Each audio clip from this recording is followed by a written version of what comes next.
असं आहे, मुंबईचे एक स्वतंत्र प्रश्न आहेत, त्याचबरोबर राज्यातही अनेक प्रश्न आहेत.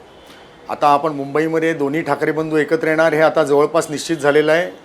त्यामुळे त्यात काही एक शंका येणार नाही. युती जी त्यांची जाहीर व्हायची आहे ती जाहीर व्हायला आता थोडासा कालावधी राहील. त्याच वेळेला आपण जर बघितलं असेल तर शिवसेना, शिंदे गट आणि भारतीय जनता पार्टी यांच्यामध्ये युतीची घोषणा जरी झाली असली तरी जागा वाटप हा कळीचा मुद्दा आहे. त्याच्यामध्ये मोठ्या प्रमाणामध्ये आता एकनाथ शिंदे यांच्या सेनेने साधारणपणे शिवसेनेचे 120हून अधिक जास्त नगरसेवक 2012चे आणि 2017चे म्हणून फोडलेत. सो स्वाभाविकपणे त्यांची अपेक्षा अशी आहे की आम्हाला किमान 100 जागा तरी मिळाव्यात. आता भारतीय जनता पार्टीची भूमिका अशी आहे की 150 जागा आम्ही लढू. आता याच्यातनं सगळा पुढच्या काळामध्ये एक मोठा वाद त्यांच्यामध्ये अजूनही निर्माण होऊ शकतो. त्यांच्यामध्ये अनेक अजून अंतिमता काही चालेल नाही आहे. बरोबर. पण मनसे आणि शिवसेनेचं जर आपण चित्र बघितलं तर तुम्ही बघा, मनसेच्या सुरुवातीपासून हळूहळू त्यांनी उतरती कळा लागलेली आहे. विधानसभा निवडणुकीत त्यांनी 26 जागा लढवल्या होत्या. त्यांना मिळालेली मतं 2017च्या महापालिकेत त्यांना मिळालेल्या जागा आणि त्यांना मिळालेली मतं या सगळ्या टप्प्याटप्प्याने कमी होत चाललेल्या आहेत.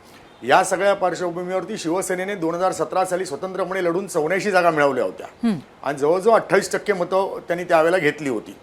याचा विचार करताना आता 2017 मधले जे 44 नगरसेवक सोडून गेले त्याच्यामधल्या महत्त्वाच्या जागांवरती मनसेचे पदाधिकारी किंवा मनसेचे चर्चामध्ये काही जागा वाटपात त्या जागा मागितल्या जातात असं एकूण चित्र आहे. आता याच्यामध्ये असं एक चर्चेमध्ये आलं होतं की शिवडीमध्ये 2 पाहिजेत, वरळीत 2 पाहिजेत, माहीममध्ये 2 पाहिजेत, विक्रोळीत पाहिजेत, अगदी मागाठाण्यापर्यंत सगळीकडे 2-2 जागा पाहिजेत. ह्या जर मोक्याच्या जागा जर शिवसेनेला द्याव्या लागल्या तर मग शिवसेना नेमकी लढणार कुठून?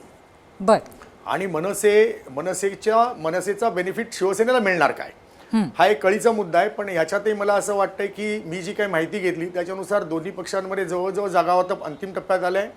काही जागांच्या बाबतीतच हा मुद्दा राहिलेला आहे आणि येत्या 2-3 दिवसांमध्ये जागा वाटप कंप्लीट होऊन त्यांची युतीची घोषणा करायची व्हायला काही हरकत नाही. खरं तर ती याच्या आधीच व्हायला पाहिजे होती. त्यांनी उशीर करण्याचं काही कारण नव्हतं. ऑलरेडी उशीर झालेला आहे. आता अर्ज भरायला सुरुवात होईल आगामी 13 तारखेपासून. बरोबर. आणि प्रचाराला प्रत्यक्षात मिळणारे 15 दिवस 13-15 दिवस मिळतील. त्यावेळेला खरी कसोटी लागेल.